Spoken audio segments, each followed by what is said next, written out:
പൊരി നമുക്ക് വെറുതെ കഴിക്കാനും അല്ലെങ്കിൽ പൊരിയുണ്ടയായിട്ടും ഭേൽപൂരി ആയിട്ടും ഒക്കെ കഴിക്കാൻ പൊതുവേ നമുക്ക് എല്ലാവർക്കും ഇഷ്ടമാണല്ലേ. എന്നാൽ ആ പൊരി ഉപയോഗിച്ചിട്ടുള്ളൊരു ബ്രേക്ക്ഫാസ്റ്റ് നിങ്ങളെപ്പോഴും അതിനെക്കുറിച്ച് ചിന്തിച്ചിട്ടുണ്ടോ? പൊരി ചില്ലറക്കാരനല്ല കേട്ടോ, ഒരു സൂപ്പർ ഇൻസ്റ്റൻറ്റ് ബ്രേക്ക്ഫാസ്റ്റ് നമുക്ക് പൊരി കൊണ്ട് നല്ല ക്രിസ്പി ആയിട്ടുള്ളൊരു ബ്രേക്ക്ഫാസ്റ്റ് തന്നെ തയ്യാറാക്കാം, അതും അധികം ഓയിലൊന്നും ഇല്ലാതെ. ഈ ബ്രേക്ക്ഫാസ്റ്റിൻ്റെ കൂടെ ഞാനൊരു അടിപൊളി ചട്നിയും കൂടി പറഞ്ഞു തരുന്നുണ്ട് കേട്ടോ. നല്ല കട്ടി ചട്നി, ഹോട്ടലിലൊക്കെ കഴിക്കുന്ന പോലത്തെ സൂപ്പർ ഒരു കട്ടി ചട്നിയും അതിന് പാകത്തിൽ പൊരി കൊണ്ടുണ്ടാക്കിയ ഒരു ഇൻസ്റ്റൻറ്റ് പനിയാരവുമായിക്കോട്ടെ അല്ലേ. അപ്പോൾ അതെങ്ങനെയാണ് ഉണ്ടാക്കേണ്ടതെന്ന് നോക്കാം. സൂപ്പർ ടേസ്റ്റാണ് കേട്ടോ. അപ്പോൾ അതിനായിട്ട് ആദ്യം നമുക്കൊരു ബൗളെടുക്കാം. ബൗളിലേക്ക് ഒരു 1/2 കപ്പ് റവയാണ് എടുക്കുന്നത്. അതിലേക്ക് നമുക്കൊരു 2 ടേബിൾ സ്പൂൺ അധികം പുളിയില്ലാത്ത തൈരാണ് ഞാൻ ചേർക്കുന്നത് കേട്ടോ. ഇനി ഒരു 1/4 കപ്പ് വെള്ളം കൂടി ചേർത്തതിന് ശേഷം ഇതിനെ നന്നായി ഒന്ന് മിക്സ് ചെയ്ത് വെക്കാം. നമുക്ക് ഇത് കുറച്ച് കട്ടിയിൽ തന്നെയാണ് കേട്ടോ, ഒരുപാട് ലൂസായിട്ടല്ല ഞാൻ മിക്സ് ചെയ്യുന്നത്, കുറച്ച് കട്ടിയിൽ തന്നെ മിക്സ് ചെയ്യുക. അപ്പോൾ എന്താണെന്ന് പറഞ്ഞാൽ പെട്ടെന്ന് തന്നെ ഇത് സോഫ്റ്റായി കിട്ടും. ഇതിപ്പോൾ നന്നായി ഒന്ന് മിക്സ് ചെയ്ത് വെച്ചിട്ടുണ്ട്. ഇപ്പോൾ ഇതിൽ ഉപ്പും സാധനങ്ങളും ഒന്നും തന്നെ ഇപ്പോൾ തൽക്കാലം ഇടേണ്ട, ജസ്റ്റ് ഒന്ന് മിക്സ് ചെയ്യാനുള്ള അത്ര വെള്ളം ഒഴിച്ച് കൊടുക്കുക. എന്നിട്ടതൊരു 10 മിനിറ്റ് ഇതിവിടെ അടച്ചിരിക്കട്ടെ. ഇനി അതൊരു 10 മിനിറ്റ് കഴിഞ്ഞപ്പോൾ ഒരു 2 കപ്പ് പൊരിയാണ് എടുക്കുന്നത് കേട്ടോ. അത് 250 ml കപ്പിന് 2 കപ്പാണ്. 500 ml എടുത്തിട്ടുണ്ട്. അതിലേക്ക് കുറച്ച് വെള്ളം ഒഴിച്ചിട്ട് അതിനെ ഒന്ന് പിഴിഞ്ഞെടുക്കാം. നമുക്ക് ജസ്റ്റ് വെള്ളം ഒഴിച്ച് ജസ്റ്റ് ഒന്ന് അതിലേക്കൊന്ന് പിഴിഞ്ഞെടുക്കുകയാണ് നമ്മൾ ചെയ്യുന്നത്. കുതിർത്ത് വെക്കേണ്ട ആവശ്യമൊന്നുമില്ല കേട്ടോ, ജസ്റ്റ് അതിനെ പിഴിഞ്ഞെടുത്തു. ഇനി അതിനൊരു മിക്സ്ഡ് ബ്ലെൻഡറിലേക്ക് ഇട്ട് കൊടുക്കാം. നമുക്ക് പിഴിഞ്ഞതിന് ശേഷം ഇടുക, വെള്ളമൊന്നും അധികം വേണ്ട കേട്ടോ, ജസ്റ്റ് പിഴിഞ്ഞ് അതിലേക്ക് ഇടുക. നല്ലൊരു ക്രിസ്പി ഉള്ളൊരു സംഭവമാണ്. ഇനി അതിലേക്ക് നമുക്ക് നമ്മുടെ ഈ റെഡിയാക്കി വെച്ചിട്ടുള്ള റവയുടെ മിക്സിനെയും കൂടി അങ്ങോട്ട് ഇട്ട് കൊടുക്കാം. ഇപ്പം ഞാനിതിൽ വെള്ളമൊന്നും ഇതിൽ ചേർത്തിയിട്ടില്ല, ഇനി അരയ്ക്കുന്ന സമയത്ത് നമ്മൾ ചേർക്കുന്നുള്ളൂ. റവയും ഈ പൊരിയും ഒക്കെ ഉള്ളത് കൊണ്ട് തന്നെ ഈ ബ്രേക്ക്ഫാസ്റ്റ് കുറച്ച് ക്രിസ്പിയുമായിരിക്കും കേട്ടോ. അതിലേക്ക് ഒരു 1/2 കപ്പ് വെള്ളവും കൂടി ഒഴിച്ചിട്ടുണ്ട്. ആവശ്യത്തിന് വെള്ളം, ഒരുപാട് ലൂസായിട്ടല്ല ഇത് റെഡിയാക്കുന്നത്. അപ്പോൾ ഇതിനെ അരച്ചെടുത്ത് വന്നിട്ടുണ്ട്. ഇനി നമുക്ക് ആ ബൗളിലേക്ക് ഒഴിച്ച് കൊടുക്കാം കേട്ടോ. ഒരുപാട് തിന്നും അല്ല ഒരുപാട് തിക്കും അല്ല എന്നുള്ള കൺസിസ്റ്റൻസിയിലാണ്. ഞാൻ കുറച്ചും കൂടി വെള്ളം അതിലേക്ക് ഒഴിച്ച് കൊടുത്ത് ഇതിനെ ഒന്ന് നമുക്ക് മിക്സ് ചെയ്യാം കേട്ടോ. ഇപ്പോൾ കൺസിസ്റ്റൻസി നമുക്ക് കാണിച്ചു തരാം. കണ്ടോ, ഈ കൺസിസ്റ്റൻസിയിലാണ് ഞാൻ ഇതിനെ റെഡിയാക്കിയത്. ഇനി അതിലേക്ക് ഒരു 2 ടീസ്പൂണോളം കുറച്ച് ഇഞ്ചി, ചെറുതായി അരിഞ്ഞ ഇഞ്ചി, 2 പച്ചമുളക് ചെറുതായി അരിഞ്ഞത്. നല്ല ഹെൽത്തി ആയിട്ട് നിറയെ വെജിറ്റബിൾസ് ഉള്ളൊരു ബ്രേക്ക്ഫാസ്റ്റ് കൂടിയാണ്. ഒരു 1/2 കപ്പ് ഗ്രേറ്റ് ചെയ്തിട്ടുള്ള ക്യാരറ്റ്, ഒരു 1/2 കപ്പ് ഒനിയൻ, കുറച്ച് ഉപ്പ്, നിങ്ങൾക്ക് ഏത് വെജിറ്റബിൾ വേണമെങ്കിലും ഇടാം, കുറച്ച് മല്ലിയുടെ ഇല, നല്ലോണം മല്ലിയുടെ ഇല ഇടാം കേട്ടോ. ഒരു 1/2 ടീസ്പൂണോളം നല്ല ജീരകം ഇട്ട് കൊടുത്തിട്ടുണ്ട്. കരിവേപ്പിൻ്റെ ഇല വേണമെന്നുള്ളവർക്ക് കരിവേപ്പിൻ്റെ ഇലയും ചെറുതാക്കിയിട്ടിടാം.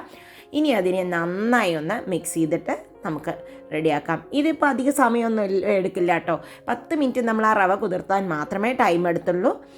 ഇതെല്ലാം ഞാൻ മിക്സ് ചെയ്തിട്ടുണ്ട്. ഇതിപ്പം നമ്മുടെ റെഡി ആയിട്ടുണ്ട്. ഇതൊന്ന് സോഫ്റ്റ് ആയിട്ടുള്ള നല്ല ഫ്ലഫി ആയി കിട്ടാനായിട്ട് നമുക്ക് ഒരു 1/2 ടീസ്പൂണോളം ഈനോ സോൾട്ട് ഇട്ട് കൊടുക്കാം കേട്ടോ. ഈനോ സോൾട്ട് ഇട്ട് കൊടുക്കുന്നത് തന്നെ കുറച്ച് വെള്ളവും കൂടി ഇങ്ങനെ ഒഴിച്ച് കൊടുക്കുക, അപ്പോഴേ അത് കറക്റ്റായിട്ട് മിക്സായി വരുള്ളൂ.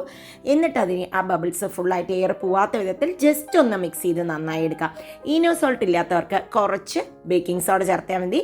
ബേക്കിംഗ് സോഡ 1/2 ടീസ്പൂണൊന്നും വേണ്ടിയല്ലേ, ബേക്കിംഗ് സോഡ ആണെങ്കിൽ 1/4 ടീസ്പൂണോളേ വേണ്ടി വരുള്ളൂ കേട്ടോ. ഇനി നമുക്ക് ഇതേമാതിരി ഒരു അപ്പക്കാര വെച്ച് കൊടുക്കുക. എന്നിട്ട് അതിലേക്ക് ആവശ്യത്തിന് കുറച്ച് എണ്ണയും ഞാൻ ഒഴിക്കുന്നുള്ളൂ. ആദ്യത്തേൽ മാത്രമേ കുറച്ച് എണ്ണയുള്ളൂ. അപ്പോൾ അതില്ലെങ്കിൽ ജസ്റ്റ് എല്ലാം അവിടെ ഒന്ന് തേച്ച് കൊടുത്താലും മതി. നിങ്ങൾക്ക് ഇതാവുന്ന പോലെ നോൺ സ്റ്റിക്ക് ആണെങ്കിൽ ഇത്ര പോലും എണ്ണ വേണ്ടി വരില്ല കേട്ടോ. ഇതിലിപ്പോൾ അധികം എണ്ണയൊന്നും കുടിച്ചില്ല. നല്ല പുറമേ നല്ല ക്രിസ്പി ആയിരുന്നു ഇതിനി നമുക്കൊരു 2-3 മിനിറ്റ് ഒന്ന് അടച്ച് വെക്കാം കേട്ടോ. അപ്പോൾ 2-3 മിനിറ്റ് കഴിഞ്ഞപ്പോൾ കണ്ടോ, ഇത് നന്നായി വന്നിട്ടുണ്ട്. ഇത് നമുക്ക് ഇങ്ങനെ മറിച്ചിടാൻ നോക്കുമ്പോൾ കുറച്ച് സോഫ്റ്റ് ആയിട്ടൊക്കെ ഫീൽ ചെയ്യും കേട്ടോ. നല്ലോണം ഒന്ന് സോഫ്റ്റ് ആയിട്ട് ഉള്ളൊന്നും വേവുന്നില്ല എന്നൊക്കെ ഒരു ഫീൽ വരും. പക്ഷെ ഒന്ന് തണുത്തതിന് ശേഷം ഉപയോഗിക്കുമ്പോൾ ഉള്ള നല്ല സോഫ്റ്റ് ആയിരിക്കും. നല്ല ഫ്ലഫി ആയിട്ടുള്ള നല്ല സോഫ്റ്റ് ആയിട്ടുള്ള ഒരു റെസിപ്പി തന്നെയാണ് ഇത്. അപ്പോൾ ഇതെല്ലാം നമ്മൾ മറിച്ചിട്ടിട്ടുണ്ട് കേട്ടോ. പൊരി കൊണ്ട് ഇങ്ങനെ ഒരു ബ്രേക്ക്ഫാസ്റ്റ് ഞാനും ഇതുവരെ ട്രൈ ചെയ്തില്ലായിരുന്നു. അപ്പോൾ ഇത് സൂപ്പറായിട്ട് ടേസ്റ്റി ആയിട്ട് തോന്നിയത് കൊണ്ടാണ് ഇത് നിങ്ങൾക്ക് ഷെയർ ചെയ്തത്. എൻ്റെ ചാനൽ ആദ്യമായി കാണുകയാണെങ്കിൽ ഒന്ന് സബ്സ്ക്രൈബ് ചെയ്യാൻ മറക്കരുത് കേട്ടോ. ഇത് കണ്ടോ, 2 സൈഡും പെർഫെക്റ്റായി നമുക്കത് വാങ്ങിയെടുക്കാം. ഇതുപോലെ ബാക്കിയുള്ളതും ഉണ്ടാക്കിയെടുക്കാം. ഇതിൻ്റെ കൂട്ടത്തിൽ ഇതിന് പറ്റിയൊരു ഹോട്ടൽ സ്റ്റൈലിലുള്ള ഒരു ചട്നിയും കൂടി നമുക്ക് ഉണ്ടാക്കി നോക്കാം കേട്ടോ. നല്ലൊരു കട്ടിയുള്ള തേങ്ങാ ചട്നിയും കൂടിയാണ് ഇതിൻ്റെ കൂടെ കഴിക്കുന്നത്. ഞാൻ തേങ്ങാ ചട്നിക്കായിട്ടുള്ള റെസിപ്പി എങ്ങനെയാണെന്ന് നോക്കാം. അപ്പോൾ തേങ്ങാ ചട്നിക്കായിട്ട് ആദ്യം ഞാനൊരു കപ്പ് തേങ്ങയാണ് ചിരകിയത് എടുക്കുന്നത്. അതിലേക്ക് കുറച്ച് മല്ലിയിടല, ലേശം ഒരു ഫ്ലേവറിനൊരു മല്ലിയിടല, ഒരു വെളുത്തുള്ളിയുടെ അല്ലി, ഒരു പീസ് ഇഞ്ചി, 1 ടേബിൾ സ്പൂൺ പൊട്ടുക്കടല, പിന്നെ ഞാനിടുന്നത് ഒരു 4 കാഷ്യൂനട്ടും കൂടി ഇട്ട് കൊടുക്കുന്നുണ്ട് കേട്ടോ. അപ്പോൾ നല്ല ക്രീമി ആയിട്ട് കിട്ടും.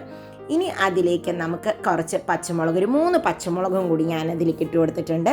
നിങ്ങൾക്ക് ആവശ്യത്തിന് പച്ചമുളക് ഇട്ട് കൊടുക്കാം. കുറച്ച് ഉപ്പും കൂടിയിട്ട് കുറച്ച് വെള്ളം ഒഴിച്ചിട്ട് അരച്ചെടുക്കാം. ഒരുപാട് വെള്ളം ഒഴിച്ച് അരച്ചെടുത്ത് കഴിഞ്ഞാൽ ചട്നിയുടെ ആ ഒരു ടേസ്റ്റും ടെക്സ്ചറും മാറും. ഞാൻ ഇത്തിരി ഒരു കട്ടിയായിട്ടുള്ള ടൈപ്പിലാണ് ഉണ്ടാക്കിയിരിക്കുന്നത്. സാധാരണ ഹോട്ടലിൽ പോകുമ്പോൾ ഒരു കട്ടിയായിട്ടുള്ള ചട്നി കിട്ടില്ലേ, അങ്ങനെ. ഇനി ഇതിലേക്ക് കുറച്ച് സാധനങ്ങൾ വറുത്തിടും കൂടി ചെയ്താൽ പെർഫെക്റ്റ് ചട്നി. വെളിച്ചെണ്ണ ഒഴിച്ചിട്ടുണ്ട്. വെളിച്ചെണ്ണ ഒന്ന് ചൂടാകുമ്പോൾ നമ്മുടെ കടുകൊക്കെ ഇട്ട് പൊട്ടിച്ചിട്ടുണ്ട്. കടുകൊന്ന് പൊട്ടി വരുമ്പോൾ ലേശം ഉഴുന്ന് പരിപ്പ് ഇട്ട് കൊടുക്കാം കേട്ടോ. ഈ ബ്രാഹ്മിൺസിൻ്റെയൊക്കെ ഇതിൽ കണ്ടിട്ടില്ലേ ഉഴുന്ന് പരിപ്പും ഒരു ചുവന്ന മുളകും കുറച്ച് കരിവേപ്പിൻ്റെ ഇലയും കൂടി ഇട്ട് കഴിഞ്ഞാൽ സൂപ്പറായിരിക്കും. അതിന് ജസ്റ്റ് ഒന്ന് ആ ഉഴുന്ന് പരിപ്പും ഇതൊക്കെ ഒന്ന് ചൂടാവുന്ന വരെ ജസ്റ്റ് ഒന്ന് മിക്സ് ചെയ്യാം. അപ്പോൾ ഇതാ നന്നായി ആയിട്ടുണ്ട്. നമുക്കിതിനെ ഒന്ന് അതിലേക്ക് നമ്മുടെ ചട്നിയിലേക്ക് ഇട്ട് കൊടുക്കാം കേട്ടോ. അപ്പോൾ അങ്ങനെ ഒരു സൂപ്പറായിട്ടുള്ള ഒരു തേങ്ങാ ചട്നിയും റെഡി ആയിട്ടുണ്ട് കേട്ടോ. ഇത് രണ്ടും ഒരു സൂപ്പർ നല്ലൊരു കോമ്പിനേഷനാണ്. വളരെ പെട്ടെന്ന് നിങ്ങൾക്കിത് തയ്യാറാക്കുകയും ചെയ്യാം. കാണുമ്പോൾ തന്നെ നമുക്ക് കഴിക്കാൻ തോന്നും. ഉള്ള നല്ല സോഫ്റ്റും എന്നാൽ പുറമേ ഒരു ക്രിസ്പിനെസ്സും എനിക്ക് ഇതിന് തോന്നിയിട്ടോ. കണ്ടോ, നമുക്കിതൊന്ന് കട്ട് ചെയ്ത് നോക്കാം. അപ്പോൾ ഇങ്ങനെ ഉണ്ടെന്നറിയാമല്ലോ. കണ്ടോ, ഉള്ളൊക്കെ നന്നായി പെർഫെക്റ്റ്ലി കുക്ക്ഡാണ് ഇത്. അപ്പോൾ ഈ റെസിപ്പി നിങ്ങൾക്ക് എല്ലാവർക്കും ഇഷ്ടപ്പെട്ടു എന്ന് ഞാൻ വിചാരിക്കുന്നു. ഞാനൊരു പീസ് എടുത്ത് ടേസ്റ്റ് ചെയ്യുന്നുണ്ട് കേട്ടോ. നല്ല യമ്മി ആയിട്ടുണ്ട് കേട്ടോ. നല്ല ടേസ്റ്റ്. ഇവിടെ കുട്ടികൾക്കൊക്കെ ഒരുപാട് ഇഷ്ടപ്പെട്ടു. നിങ്ങൾക്ക് എല്ലാവർക്കും ഇത് ഇഷ്ടപ്പെട്ടു എന്ന് വിചാരിക്കുന്നു. ബ്രേക്ക്ഫാസ്റ്റ് മാത്രമല്ല സ്നാക്കായിട്ടും ഉണ്ടാക്കാം. വീണ്ടും അടുത്ത വീഡിയോയിൽ കാണാം. ബൈ. Thank you.